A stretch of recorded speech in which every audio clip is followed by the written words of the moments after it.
Happy morning sir. Happy morning to all. నా పేరు త్రివిక్ చక్రవర్తి. నేను ఇంపాక్ట్లో 255 బ్యాచ్ విక్టరీ టీమ్ నుంచి మాట్లాడుతున్నాను. మన డే 7 సెషన్ వచ్చేసి ఆర్ట్ ఆఫ్ స్టోరీ టెల్లింగ్. అందుకు స్పీకర్ గంగుల స్పీకర్ సార్. ముందుగా స్పీకర్ గురించి సార్, మీరు ఈ సెషన్ని చాలా చక్కగా, చాలా సింపుల్గా ఎన్నో ఎగ్జాంపుల్స్తో, ఎన్నో స్టోరీస్తో మాకు అర్థమయ్యే విధంగా చెప్పారు. అలాగే మేము ఒక స్పీకర్ అయితే ఏ రకంగా స్టోరీ చెప్పాలి, సో దట్ పార్టిసిపెంట్స్ మేము చెప్పే విషయాన్ని బాగా అర్థం చేసుకోగలరు. స్టోరీస్ చెప్పేటప్పుడు ఏ విషయాల్ని బాగా గుర్తుపెట్టుకోవాలి. అందులో మొదటిది నేపథ్యం, రెండవది ఎత్తుగడ, మూడవది కొసమెరుపు, అలాగే నాలుగవది అద్భుతమైన ముగింపు. ఈ విషయాలని గుర్తుపెట్టుకొని మేము ఒక స్టోరీని చెప్పాలి అనే మీ విషయాన్ని మీరు మాకు తెలియజేశారు. అలాగే 30 సెకండ్ స్టోరీ కానివ్వండి, 1 మినిట్ స్టోరీ కానివ్వండి, ఏ రకంగా మేము చెప్తే ఆ స్టోరీ బాగుంటుంది అనే విషయాన్ని మీరు తెలియజేశారు సార్.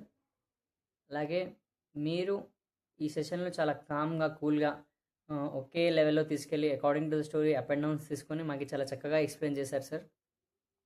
సార్, నాకు పర్సనల్గా అనిపించింది ఏంటిదంటే, మీరు తక్కువ టైంలో, మీకున్న తక్కువ టైంలో ఎక్కువ కంటెంట్ని మీరు డెలివరీ చేశారు. ఇంకాస్త ఎక్కువ టైం దొరికింటే మీరు ఇంకాస్త ఎక్కువ నాతో కానీ మిగతా పార్టిసిపెంట్స్ కానీ ఇంటరాక్ట్ అయ్యేవారేమో అని నాకు పర్సనల్గా అనిపించింది సార్. ఇంకా టాపిక్లోకి వెళ్తే, మీరు చెప్పినట్టు స్టోరీస్ వల్ల మన ఇమాజినేషన్, స్టోరీస్ వినడం వల్ల మన ఇమాజినేషన్ పవర్ పెరుగుతుంది, మన థింకింగ్ ఎబిలిటీ పెరుగుతుంది. స్టోరీస్ చెప్పడం వల్ల మనం డిఫరెంట్ పాయింట్ ఆఫ్ వ్యూస్తో ఆలోచించగలము. ఎగ్జాంపుల్, మనకి పులి ఆవు స్టోరీ కానివ్వండి, అందులో మనం స్టోరీ చెప్పడం వల్ల మనం ఆవు పాయింట్ ఆఫ్ వ్యూనే బేస్ చేసుకొని కాకుండా మనం పులి పాయింట్ ఆఫ్ వ్యూని కూడా బేస్ చేసుకొని స్టోరీ చెప్తాము. సో దట్ మనం డిఫరెంట్ కార్నర్స్లో మనం ఆలోచించగలము అని నాకు అర్థమైంది సార్. అలాగే మీరు చెప్పినట్టు ఆది మానవుడి కాలం నుంచి ఆధునిక మానవుడు కాలం వరకు ప్రతి ఒక్కరు స్టోరీస్పై ఇంట్రెస్ట్ చూపిస్తారు. ప్రతి ఒక్కరికి స్టోరీస్ అంటే చాలా ఇష్టం. స్టోరీస్ చెప్పే విధానం మారచ్చు, కానీ అల్టిమేట్గా story is important to every person. వాళ్ళకి ఏ విషయమైనా కన్వే చేయాలంటే మనం ఒక స్టోరీ ద్వారా ఎంత చక్కగా, ఎంత సింపుల్గా, ఎంత ఈజీగా కన్వే చేయాలో మీ సెషన్ ద్వారా అర్థమైంది. అలాగే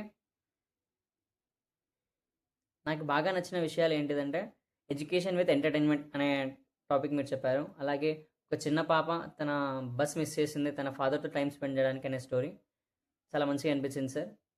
నేను కూడా ఇప్పుడు కూడా హ్యారీ పాటర్ సిరీస్ ఇప్పుడు కూడా నేను చూసాను సార్.